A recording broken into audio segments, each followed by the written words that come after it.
안녕하세요. 토요미스테리 디바제시카입니다.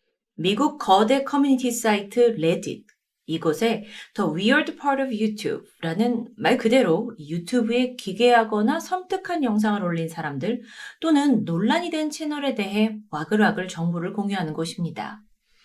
여기에서 아주 크게 논란이 된 유튜브 채널 하나를 소개할까 하는데 채널명은 로버트 헬프먼.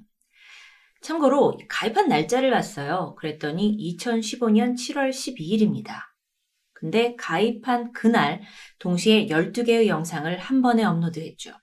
그 중에 2개의 영상은 웬일인지 현재 내려간 상태입니다. 일단 사람들의 이목을 끈 건 그 썸네일에 보이는 검정 봉지로 감싸져 있는 저 묵직한 물체였는데요. 얼핏 봐도 사람의 형상이죠. 보기도 전에 벌써 이렇게 호기심을 자극하는 12개의 영상들, 도대체 어떤 내용을 담고 있었는지 오늘 저와 함께 요약된 영상들을 보면서 추리해 보시겠습니다. 먼저 첫 영상의 제목은 Daisy Arrives, 데이지가 도착했다라는 뜻입니다. 이게 59초짜리 아주 짧은 영상입니다. 영상을 보면 의자 하나가 덩그러니 놓여 있었죠. 이 상태로 아무런 변화도 없었는데요. 그러다 26초쯤 갑자기 화면이 변합니다. 비닐에 쌓여있는 사람의 형체, 곳곳에 이렇게 테이프로 묶여 있죠. 의자에 앉아 있는데요. 이거 누가 봐도 지금 시신을 말하는 건데 여기서 더보기 칸을 좀 보니까 설명이 남겨져 있습니다. 아름다운 데이지가 이곳에 와서 지낸다. 그녀는 매우 흥분했다. 우리 모두는 그녀가 와서 몹시 기쁘다. 일단 단순한 추리부터 해보자면 데이지는 여성입니다. 이걸 이제 만든 이들과 또는 함께 있는 이들과 아는 사이인지는 모르겠어요. 게다가 글쓴 이는 이 영어 문장에서 우리라고 지칭을 하는데요. 그럼 한 명이 아니라는 건데 이들이 누구일까요? 어쨌든 이 57초짜리 첫 영상은요. 데이지가 등장하고 별 변화 없이 그대로 끝이 나게 되죠. 두 번째 영상 보시겠습니다. 제목은 데이지와 친구들이에요. 55초짜리 영상인데 이 영상을 틀자마자 지금 들리시죠? 이 막 파리 소리가 윙윙거리는 게 영 거슬립니다. 저도 이걸 준비하면서 막 들었는데 듣고 있는 내내 좀 기분이 나쁘더라고요. 데이지는 여전히 이 비닐에 이렇게 쌓인 채 책상 맞은편에 앉아 있어요. 그리고 이 영상 또한 별다른 변화가 없이 쭉 진행이 되나 싶었는데 그러다 27초쯤 책상 위에 있던 상자 하나가 열려요. 그리고 안을 보니까 비어있는 듯하죠. 그 상자 하나 열리는 그 변화. 더보기 칸 봐야겠습니다. 데이지와 친구들이 그녀가 온 것을 축하하고 식사를 하려고 모였다. 우리는 그녀가 좋아하는 음식을 만들면서 몇 시간을 보낸다. 데이지가 이곳에 있어서 너무 좋다. 아니, 지금 무슨 소리 하는 겁니까? 일단 이 영상 속에 전혀 음식이 나오지 않아요. 그렇게 저처럼 갸우뚱하던 네티즌들이 여기서 아주 기가 막힌 추리 하나를 해내죠. 혹시 친구들이라는 뜻이 사람이 아니라 파리떼가 아니냐는 겁니다. 여러분 영상 내내 파리 소리가 들렸죠? 그런데 일반적으로 파리가 모였다라는 건 뭔가가 음식이 상하거나 아니면 무언가가 썩었을 때 아닌가요? 그렇다면 은유적으로 데이지 시신이 지금 부패하고 있다라고 해석이 됩니다. 데이지 시체가 와서 이 파리떼들이 아주 기뻐하고 있다는 거죠. 세 번째 영상 보실까요? 제목은 데이지의 정착편이었습니다. 데이지가 이 가정집 문 뒤에 웬 봉지 더미들이 막 쌓여있는데 그 위에, 그 가운데 놓여 있어요. 게다가 이 영상은 틀자마자 배경에서 아주 기분 나쁜 소리가 들립니다. 처음엔 이게 뭔가 했어요. 근데 뭔가 사람이 기이한 우와 이런 소리를 내는 것 같은데 계속 영상을 보다 보면 이 배경 소리가 분명 사람이 무언가를 말하는 것처럼 들립니다. 그러니까 우와 우와 하긴 하는데 우와 우와 우와 우와 우와 이렇게 약간 뭔가 좀 소리가 구체적으로 변하는 거죠. 이건 뭔가 있습니다. 그래서 네티즌 수사대가 분석을 했죠. 그 결과 이건 크리스마스 캐롤 중에 하나를 역재생한 것으로 드러났어요. 뭘 의미하는 걸까요? 참고로 저한테 역재생이라고 하면 이제 서태지 테이프가 기억이 나는데 그거 아시는 분들 많이 없겠죠? 뭐 어쨌든 영상은 그렇게 흘러가나 싶었죠? 근데 다들 여기서 미처 못 보던 장면 하나가 있습니다. 25초쯤 데이지 뒤편에 있는 전신 거울 거기에 웬 복면을 쓴 남성의 모습이 나타난 겁니다. 남성이요. 또 다른 존재요. 이 누굴까요? 채널 주인 로버트 헬프만? 영상 더보기 봐야겠죠. 이런 글이 남겨져 있었어요. 데이지가 우리와 함께 지내기로 했다. 자, 이 다음으로 데이지 재욱이라는 영상이에요. 이게 정말 굉장히 많은 논쟁을 일으켰죠. 일단 보시면 침대에 데이지가 누워 있습니다. 근데 그 바로 옆에 누군가가 하얀색 이불을 이렇게 몸 전체로 뒤집어 쓴 채 누워 있어요. 근데 이게 안에서 분명 누군가가 있고 마치 숨을 쉬듯이 이불이 이렇게 미세하게 움직입니다. 그렇게 영상을 쭉 보고 있는데 35초가 되니까 갑자기 이불 안이 쑥 비어요. 그 안에 있던 존재가 뭔가 나간 거죠. 아니면 나간 건지 침대에 이렇게 옆쪽으로 빠진 건지 이렇게 쑥 꺼져 있는데요. 도대체 뭐예요? 더보기를 좀 볼까요? 데이지가 나이도 먹었는데 밤엔 이불을 뒤집어 써야 한다고 고집 부린다. 잘 자 데이지, 바쁜 하루가 기다리고 있어. 이게 영어로 굉장히 좀 뭔가 상냥한 말투로 썼거든요. 그게 더 섬뜩하죠. 자, 아직도 볼 영상이 많이 남아 있습니다. 다음 영상이 정말 기가 차요. 제목이 넘어진 데이지예요. 저는 정말 이게 좀 섬뜩했는데요. 일단 영상에서 소리가 중요한데 여성의 울음소리가 흘러나옵니다. 이게 이제 린딱 생각이 되죠. 데이지의 울음소리인가? 그리고 제목처럼 데이지가 계단 아래로 굴러 떨어진 모습이에요. 저는 좀 여기서부터 굉장히 오싹해졌어요. 데이지가 계단 아래로 떨어져 있고 울음소리가 들리고. 더보기를 보니까요. 데이지처럼 우아한 사람도 가끔 발을 헛딛는다. 걱정 마 데이지, 내가 호해줄게. 좀 역겨운 메시지죠. 그런데 잠시 후 43초쯤 복면을 쓴 남자가 나오더니 이 데이지를 들고 사라져요. 이게 움직임이 보이는 거의 첫 번째 영상이었죠. 어떤 존재의 움직임이요. 아주 잠깐이었는데요. 이 비닐로 쌓여있는 데이지를 이렇게 들어 올리거든요. 근데 이때 무게감이 별로 느껴지지 않아요. 근데 이 사람이 이렇게 계속 들어서 움직이는 걸 연속으로 보여주는 게 아니라 그냥 들고 탁 없어지는 컷이 잘려버리거든요. 그런데도 무게감이 별로 없다는 게 느껴지죠. 여기서 많은 네티즌들이 안도했습니다. 왜냐면 이거는 그럼 사람이 들어있는 건 아니라는 뜻일 수 있으니까요.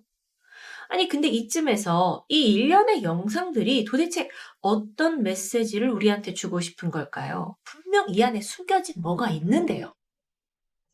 다음으로는 영상 제목이 주방 일을 돕는 데이지입니다. 이 편이 현재는 삭제된 영상 중에 하나예요. 데이지가 어지러운 주방 바닥에 놓여져 있었죠. 더보기부터 좀 말씀을 드리면 이 여자 부엌에서 아주 잘 나가. 정말 맛있는 식사야. 좀 더 일찍 초대해주지 그랬어. 영상을 쭉 보다가 보니까 그 문제의 복면 쓴 남자가 또 등장을 했고요. 눕혀진 데이지의 몸을 마치 가지고 놀듯이 이곳저곳 더듬거립니다. 어쩌면 이런 민감한 부분 때문에 아무리 이게 마네킹이나 또는 뭐 사람이 아니라 해도 좀 민감할 수 있죠. 그래서 삭제된 듯 하기도 해요. 자, 그 다음 영상은 숨바꼭질 편이었어요. 구석에 이 데이지라는 비닐에 쌓인 존재가 숨어 있는 듯해요. 처음에는 전 정말 이 영상이 그냥 하나의 변화도 없이 계속 같은 모습인가 싶었습니다. 그래서 별로 설명드릴 게 없었다라고 생각이 들었는데 몇 번을 돌려보다 보니까 바로 이 장면. 데이지 앞에 놓인 작은 인형의 자세가 바뀌죠. 게다가 이것만이 다가 아닙니다. 영상의 이번에 맨 마지막에 처음으로 뭔가 이 복면을 쓴 남자인지는 모르겠지만 실제 움직이는 사람의 팔이 보여요. 뭔가 카메라를 찍고 있던 사람 같기도 하고 뭐 카메라를 좀 끄려고 했던 것 같기도 하고요. 복면이 나오진 않는데 사람의 팔만이 나오니까 이게 또 굉장히 어색하고 뭐야. 이거 분명 일부러 자르지 않고 여기다 같이 내보낸 거거든요. 뭘까요? 이거 그냥 우리한테 그냥 섬뜩함만 유발하려는 걸까요? 더보기 볼게요. 이 오래된 집엔 숨을 데가 참 많아. 데이지 어딨니? 우리가 찾아낼 거야. 그러니까 지금 데이지가 뭔가 도망을 쳤는데 이 더보기 칸에 있는 사람이 내가 너를 반드시 찾겠다 이런 거 같죠? 근데 여러분 이 모든 영상과 스토리가 허구겠죠? 그래서 허구인 건 알겠는데 왜 우린 여전히 긴장이 되는 걸까요? 그나마 다음 영상을 틀어보니까 갑자기 음악이 좀 밝아졌어요. 그리고 이 데이지가 사람이 아니라는 것도 좀 더 확실해집니다. 이 제목이 놀고 있는 데이지 편인데요. 음악이 흘러나오고 그녀가 벽에 매달려 있죠. 사실 이 음악은 뭔가 재밌는 일이 일어날 것 같은 기분이었는데 28초에 복명 쓴 남자가 나타나요. 손에 칼이 들려있죠. 몸을 왔다 갔다 하더니 이내 뒤돌아서 데이지에게 마구 칼을 꽂습니다. 이게 아무리 그 안에 사람이 없고 뭐 인형이라 하더라도 점점 우리가 그 존재를 데이지라고 인식해서 그런지 너무 섬뜩하게 느껴지는 건 저뿐일까요? 다음 영상. 점점 이게 좀 몸이 굳어가는데 제목은 데이지가 어지럽혔다 했어요. 아까 본 그 주방, 그 삭제된 영상의 주방입니다. 쭉 영상이 진행되다가 갑자기 30초 복면 쓴 남성이 데이지를 안고 나타나요. 그리고 싱크대 위에다 내려놓죠. 작은 칼을 들더니 그 데이지의 뱃속을 막 헤집습니다. 분명 기괴해요. 근데 또 이게 헤집는데 비닐로 쌓여있는 데이지가 이렇게 푹 들어갑니다. 이거 봐서는 사람 아니잖아요. 그 부분이 다시 확인되고 있죠. 더보기 봐야죠. 쯧쯧 데이지 걱정하지 마. 우리가 치울 거니까. 문장이 짧아서 그런지 이걸 어떻게 해석하느냐에 달려있는데 뭔가 살인을 저지른 후에 현장을 정리하는 지금까지 이렇게 쭉 살펴보면요. 영상은 한 여성을 납치해서 집에서 어떻게 다뤘는지를 암시하고 있는 듯합니다. 그렇게 대입해보면 스토리가 좀 해석돼요. 집에 데려왔고 먹이고 재웠는데 그러다 탈출까지 시도했다는 걸 짐작할 수 있었죠. 결국에는 죽음을 맞이하고 뒤처리를 하는 모습. 여전히 한편이 남아 있습니다. 마지막 영상의 제목은 데이지 떠나다. 딱 틀면 문 앞에 데이지가 놓여져 있어요. 눕혀져 있죠. 그리고 음악도 괴상하고요, 정말. 근데 순간 26초쯤 데이지가 사라져버렸고 문이 열려 있습니다. 이게 끝일까요? 영상이 끝나기 6초 전, 문 앞에 칼을 든 남자가 등장하더니 분노라도 한 듯 막 부들거리고 있는 게 포착되죠.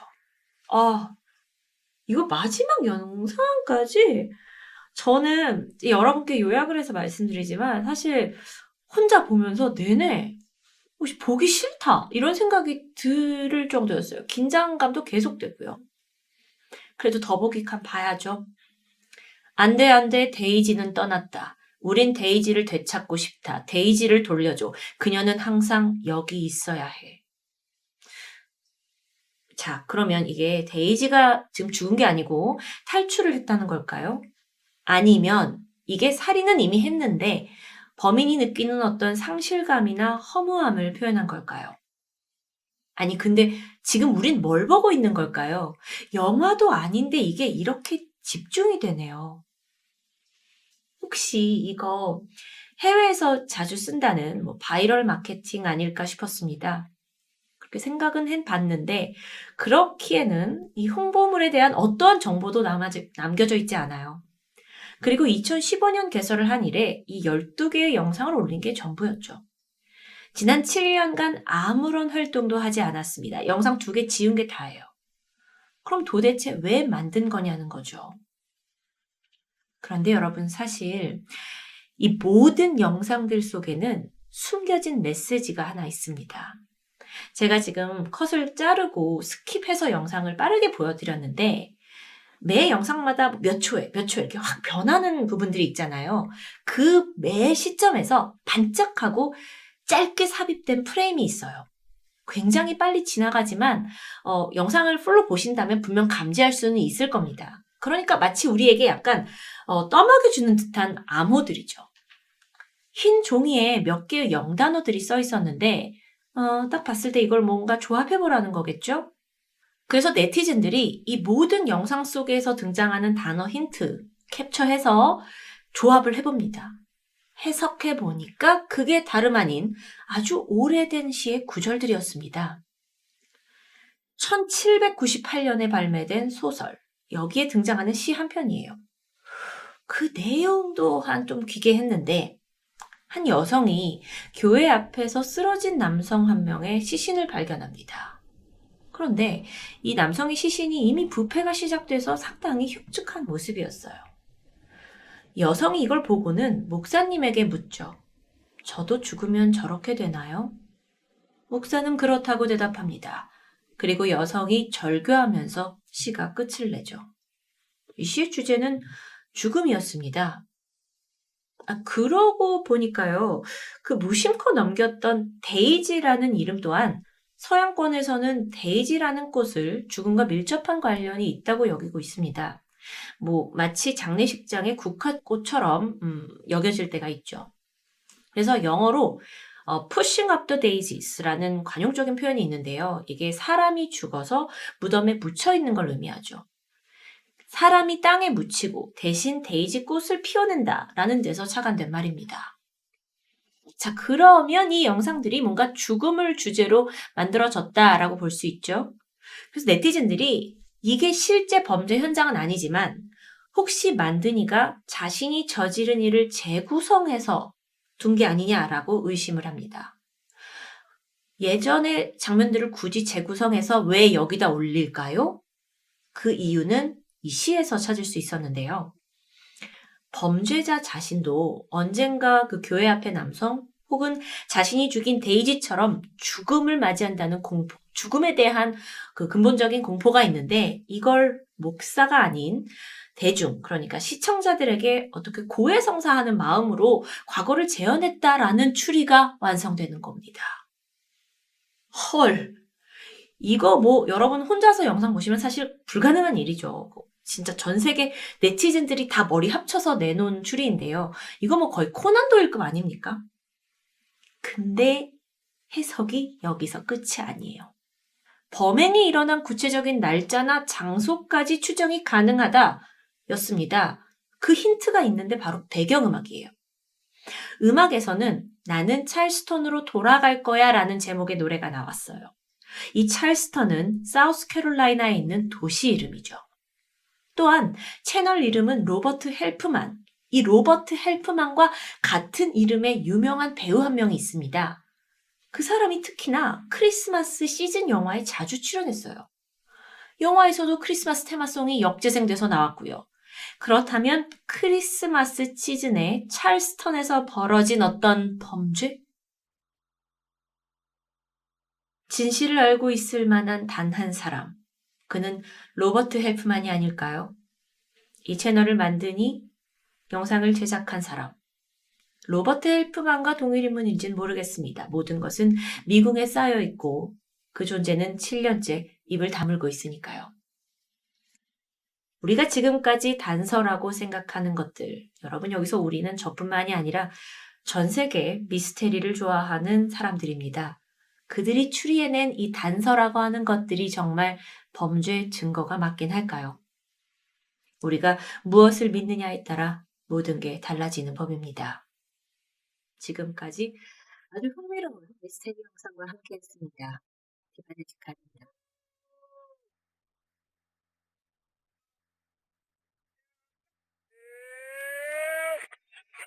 Now, oh, no. Them. 안녕하세요. 토요미스테리 디바제식합니다. 미국 애리조나에 위치한 도시 메이사. 이곳은 미국에서 아주 안전한 대도시 중 하나로 선정될 만큼 높은 수준의 치안을 자랑합니다. 그렇다 보니 오래전부터 어린아이들을 키우는 부모들에게 인기가 높은 지역이었죠. 하지만 이런 명성에 거대한 오점을 남긴 유명한 사건 하나를 소개할까 합니다. 때는 1999년 메사에 살고 있던 한 화목한 가족, 아버지 다리앤 빅스, 어머니 트레이시 빅스, 그리고 사랑스러운 3명의 자녀까지 이들이 단란한 빅스 가정을 꾸리고 있었는데요. 이 중에 첫째 딸 11살이던 미켈은 어릴 때부터 학생회 활동도 적극적으로 하고 또 전 과목 A를 받는 그야말로 우등생이었습니다. 클라리넷 연주를 좋아했고 또 그림 그리기에 소질을 보였는데요. 어른이 되면 뭐가 되고 싶니? 라는 질문에 저는 디즈니에서 일하는 애니메이터가 되고 싶어요. 라고 야무지게 말하는 소녀였죠. 또한 9살이던 둘째 킴버, 언니와 2살 차이인데 워낙 터울이 적다 보니까 아주 친구 같은 자매로 자라나게 되죠. 그러던 1999년 1월 2일입니다. 새해를 맞이해서 미켈과 킴버 자매가 부모님한테 아주 특별한 선물 하나를 받게 됩니다. 평소에 그렇게 사달라고 졸랐던 자전거예요. 아이들이 정말 너무나 기뻐했고 그대로 숙제를 미룬 채 밖으로 나가서 자전거를 타기 시작했죠. 멀리는 아니었습니다. 집 근처 도로였고 이 자매가 자전거에 번갈아 한 번씩 올라타면서 마음껏 즐기고 있었는데요. 좀 멀리까지 가보기도 하고 또 같은 자리를 이렇게 빙빙 돌면서 그야말로 아이들이 너무나 기뻐하고 있었죠. 곧이어 이 동네 애들까지 다 모이면서 아주 시끌벅적해졌습니다. 그런데 이때 멀리서 희미한 음악 소리가 들려왔습니다. 이 소리는 가끔씩 동네에 오는 아이스크림 트럭인데요.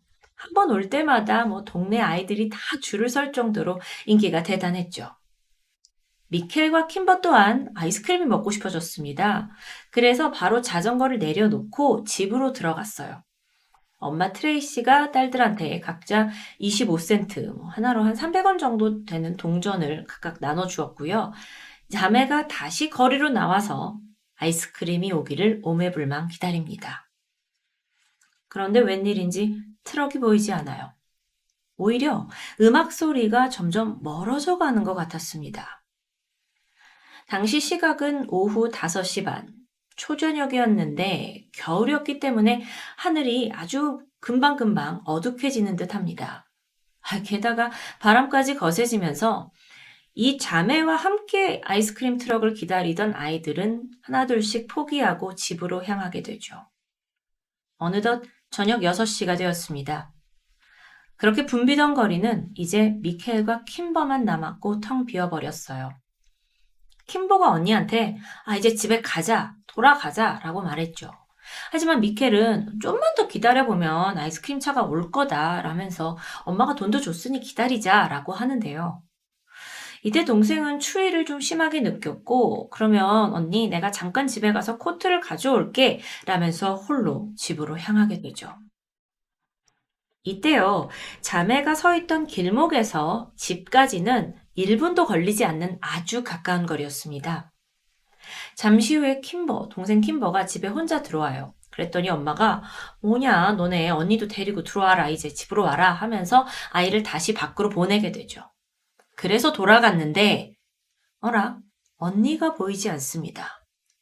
동생이 잠깐 집에 다녀오는데 걸린 시각은 고작 90초였어요. 근데 이 짧은 시간 안에 언니가 없어져 버린 겁니다. 그리고 바닥에는 미켈이 떨어뜨린 게 분명한 25센트 동전 하나가 놓여 있었고요. 게다가 길가엔 부모님이 새로 사준 자전거도 쓰러져 있습니다. 여기에선 미켈이 금세 사라진 걸 증명이라도 하듯 자전거 바퀴가 여전히 팽팽 돌아가고 있었고요. 동생 킴버는 처음에 언니가 뭐 놀려주려고 숨었나 싶어서 이름을 부르면서 막 찾아다녔죠. 근데도 여전히 너무 고요한 거리입니다. 결국 다시 집으로 뛰어들어가서 엄마한테 언니가 사라졌다고 말을 했는데요. 미켈이 아이스크림 트럭을 기다리던 거기 그 장소는요. 자매가 평소에 항상 트럭이 올 때마다 서 있던 아주 익숙한 곳입니다. 집에서 불과 몇십 미터밖에 떨어지지 않았어요. 그렇기 때문에 엄마는 여기서 딸이 사라졌다고 생각하기는 힘들었죠. 그래서 이 동네 앞집 옆집 이웃을 돌아다니면서 혹시 우리 딸 왔었냐라고 묻게 됩니다. 다들 어리둥절하는데요. 그렇게 15분 정도가 지난 저녁 6시 15분. 엄마는 어딘가 쎄함을 느끼고 즉각 경찰에 실종 신고를 하게 되죠. 경찰은 미켈의 실종이 범죄와 연관되어 있다고 즉각 판단했습니다. 무엇보다도 자전거 바퀴가 계속 돌고 있었잖아요. 여기에 주목하게 되는데요. 여러분, 페달을 빠르게 밟다가 발을 떼면 관성으로 인해서 바퀴는 계속 회전을 합니다. 그렇다면 미켈이 동생이 떠난 후에 나도 집에 가야겠다 싶어서 자전거 페달을 밟았는데 이때 누군가에 의해서 강제로 끌어내려졌다고 추정할 수 있겠죠. 동시에 바퀴가 미처 멈추기도 전에 킴버가 이걸 발견했잖아요. 그건 미켈을 분명 차로 이렇게 빠르게 데려갔다는 거고 아직 멀리 떠나지 못했을 가능성이 있다라는 걸 의미합니다. 경찰이 신속하게 움직였어요. 유괴 사건으로 이걸 전환했고요. 인근을 모두 방문하면서 대대적인 신문을 이어갔죠. 사실 이때가 아주 늦은 밤은 아니었잖아요. 초저녁이었기 때문에 분명 이 동네에 누군가 현장을 목격했을 법도 합니다. 근데 너무 한탄스럽게도 목격자가 단 한 명도 나오지 않는 겁니다. 심지어 아예 비명소리조차 들었다는 이가 없었죠. 실종 1시간이 지난 시점, 미켈의 얼굴이 담긴 포스터가 빠르게 만들어지면서 마을 곳곳에 퍼졌습니다. 곧이어서 너도 나도 돕겠다면서 수백 명의 주민 수색대가 구성이 됐죠. 고맙게도 다들 한마음이었습니다. 아이를 찾아야겠다는 마음이요. 또한 이 현장에 경찰견이 투입이 돼요. 그래서 미켈의 냄새를 맡고 흔적을 찾아 나서게 되죠. 그런데 이 경찰견이 미켈이 사라진 그 지점만 이제 뱅뱅 맴돌 뿐 더 이상 나아가질 못합니다. 그러면 미켈의 흔적이 바로 여기서 끊겼다는 뜻이겠죠. 자동차로 납치됐다는 게 확실합니다. 즉각 헬리콥터가 띄워졌고 인근 6개의 도로가 모두 봉쇄되면서 지나가는 차량 하나하나 다 탐문하게 되죠. 사실 아이가 사라지고 나서 모두가 아주 신속하고 결속력 있게 수색을 진행했습니다. 하지만 결과는 참담했는데요. 그 어디서도 미켈의 흔적이 나오질 않는 겁니다. 유괴 다음 날, 경찰은 좀 범위를 확대시켜서 메사시에 있는 모든 아이스크림 트럭 판매상을 조사했습니다. 그런데 놀랍게도 그날 메사의 그 동네에 갔다는 업자가 단 한 명도 없었어요. 그럼 그 아이스크림 차 소리는 뭐였을까요? 결국 경찰은 자매가 다른 소리를 착각한 거라고 결론을 내릴 수밖에 없었던 거죠. 저는 여기서 갑자기 제가 봤던 그 범죄 관련 미드의 한 장면이 생각나는데 어린이만 이 대상으로 물색을 하던 범인이 아이스크림 차를 가지고 돌아다니면서 막 음악 소리를 내고 그 중에 이제 혼자 남아있는 아이들을 막 이렇게 막 찍어놨던 그런 장면인데요. 미드에서 종종 나오기도 하죠. 어쨌든 경찰은 수색 끝에 용의자 한 명을 지목합니다. 충격적이게도 그는 바로 미켈의 아버지였죠. 미켈의 아버지 다리언이 용의자라는 얘기입니다. 자, 근데 이게 근거가 있어요. 미켈이 실종된 시각에 아버지가 어디 계셨냐? 직장에 있었다 라고 진술했죠. 당연한 이야기입니다. 근데 경찰이 조사를 해보니까 아버지가 회사는커녕 회사 근처에도 있지 않았다는 게 밝혀진 겁니다. 사실 경찰이 아버지가 회사에 있었다라는 이 말조차 좀 믿지 않고 조사를 더 했던 데는 이유가 있었는데요.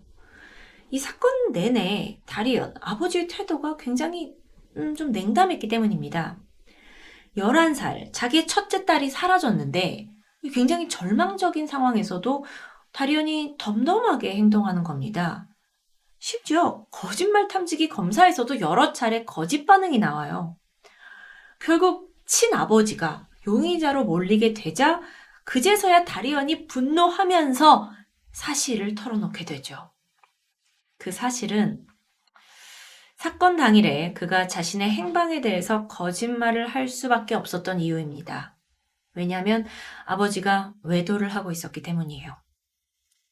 원래 직장에 있어야 할 시각에 그는 내연녀의 집에서 데이트를 즐기고 있었습니다.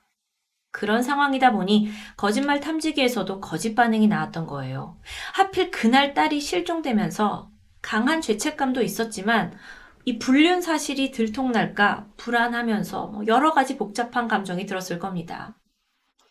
어쨌든 사건으로 돌아와서 그렇게 최소한 아버지가 용의자라는 그건 배제가 되죠. 자, 다음으로 경찰이 주시하던 인물이 있었습니다. 바로 미켈 집에서 2블럭 떨어진 곳에 살던 이웃 디 블레록이에요. 디 블레록. 무엇보다도 성폭력 그리고 아동 성추행 혐의까지 여러 전과가 있던 사람입니다. 근데 물론 이 전과 때문에만 지목된 건 아니었어요.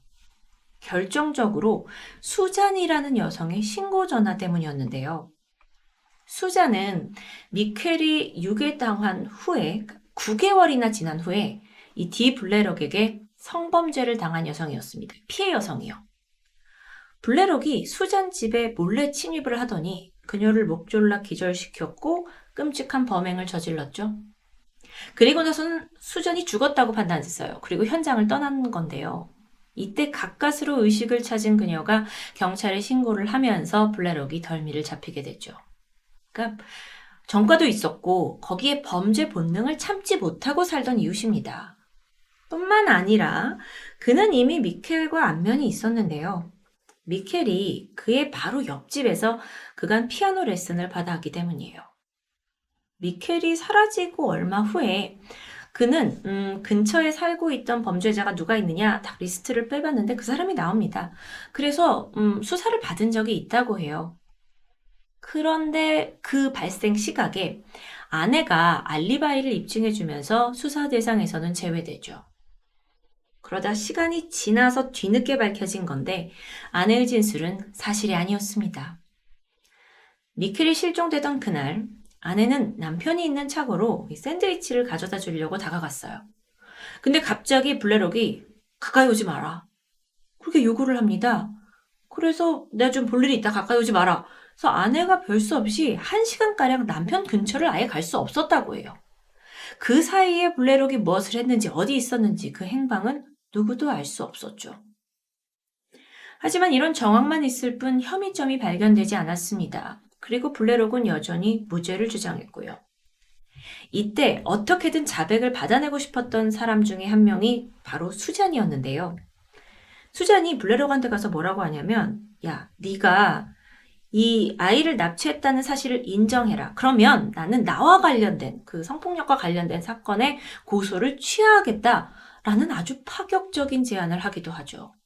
하지만 그는 꿈쩍도 하지 않았습니다. 어쩌면 사실이 아닐 수도 있고요.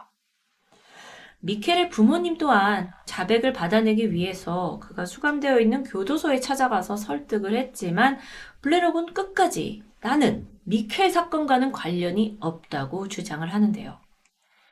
결국 블레록 또한 용의선상에서 제외됩니다.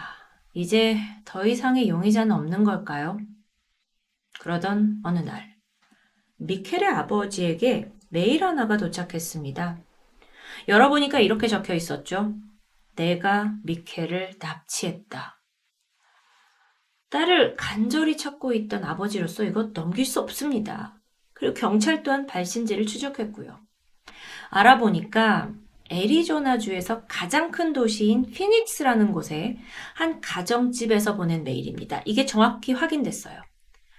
경찰은 이 집에 미켈이 감금되어 있을 수도 있다라고 생각을 했고 조심스럽게 진입합니다. 그리고 진실이 밝혀졌는데 메일의 발신자는 12살짜리 꼬마아이였죠. 장난 메일이었던 겁니다. 진짜 이런 거는 부모를 2번 죽이는 일인데요. 그렇게 희망은 금방 꺼져버렸고 수사는 또다시 원점으로 돌아갔죠. 여러분, 미켈 빅스 실종 사건은 미국 역사상 수색에 가장 많은 투자를 한 사건으로도 기록됩니다. 그 어떤 유괴 납치 사건보다도 많은 시간과 비용이 들었어요. 그리고 90초 안에 사라진 이 소녀.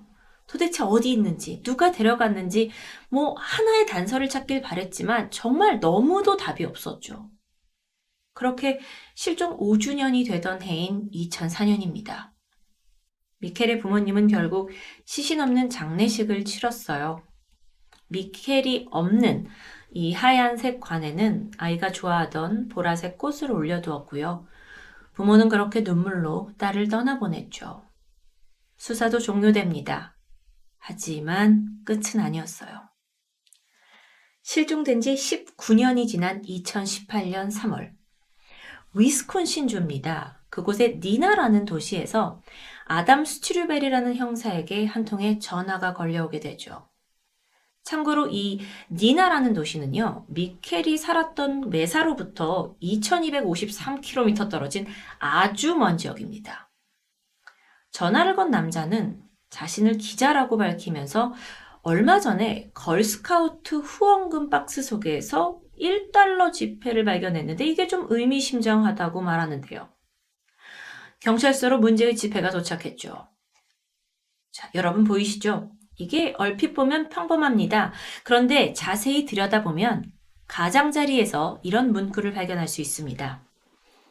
제 이름은 미켈 빅스예요. 애리조나주 메사에서 납치당했습니다. 저는 살아있습니다. 일단 이 지폐가 2009년에 인쇄된 지폐입니다. 그때는 미켈이 실종되고 이미 10년이 지난 시점이에요. 만약에 이 메모를 쓴 사람이 정말 미켈이라면 이 메모를 썼을 때의 나이는 적어도 21살 이상으로 추정됩니다. 그런데 지폐에 쓰여진 이 삐뚤빼뚤한 글씨체가 과연 20대 성인이 썼다고 볼 수 있을까요? 물론 글씨체만 가지고 판단할 수는 없습니다. 만약 미켈이 살아있고 그동안 뭔가 어딘가에 감금돼서 제대로 된 교육을 받지 못했다면 가능한 일이기도 해요.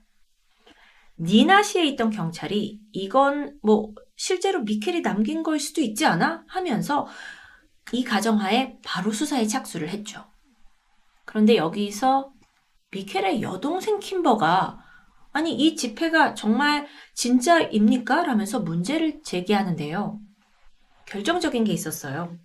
언니 미켈의 이름 철자는 M-I-K-E-L-L-E, 미켈입니다. 그런데 지폐에는 M-I-K-E-L, 뒤에 L-E가 빠져있죠. 아무리 긴 시간이 지났다 하더라도 언니가 자기의 이름 스펠링을 헷갈리는 실수를 했다? 동생으로서는 이게 이해가 가지 않는다는 겁니다.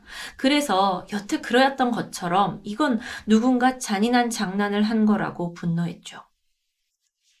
그런데요, 현실적으로 이 지폐가 조작된 게 아니라 진짜 살아있는 미켈이 쓴 거라 하더라도 경찰이 당장 할 수 있는 게 뭐가 있을까요? 실종된 메사로부터 수천 킬로 떨어진 곳에서 발견됐고 거기까지 이게 만약에 도착할 때까지 이미 수많은 사람이 손을 거쳤을 겁니다. 그 경로를 추적하는 건 사실상 불가능에 가깝고요. 고민하던 경찰은 너무 찝찝하지만 결국 이 지폐가 조작된 것이라는 결론에 도달할 수밖에 없었습니다. 그렇게 19년 만에 극적으로 나타난 미켈의 자취는 금세 사라지고 말았죠. 여러분, 우여곡절이 많았습니다. 그리고 이 사건은 미국에서 지금까지도 가장 악명 높은 미해결 아동 실종 사건으로 남겨져 있고요. 그 90초, 너무도 짧은 시간, 그 90초 안에 아이가 사라졌다는 충격, 또 미스테리함 때문에 언론과 대중에 참 많이 알려진 사건입니다. 한편 동생 킴버는 20년이 넘는 지난 시간 동안 자신이 그날 언니를 혼자 두고 온 것에 큰 죄책감을 느끼며 살아오고 있습니다. 그리고 마지막으로 봤던 아이스크림을 기다리면서 그 설레어 하던 언니 얼굴을 결코 잊지 못한다고 말하죠. 그러면서 지금 이 사진처럼 성인이 된 언니 미켈의 추정 모습, 몽타주를 각종 인터넷, SNS에 게재하면서 여전히 희망의 끈을 놓지 못하고 있습니다. 집 앞에서 90초 만에 사라진 소녀. 23년이 흐른 지금 미켈 빅스는 어디에 있는 걸까요? 정말로 살아있는 미켈이 지폐에 그런 메모를 남긴 걸까요? 만약 그런 거라면 우린 간절한 구조 메시지를 놓친 건 아닐까요? 지금까지 토요미스테리 디바제시카였습니다.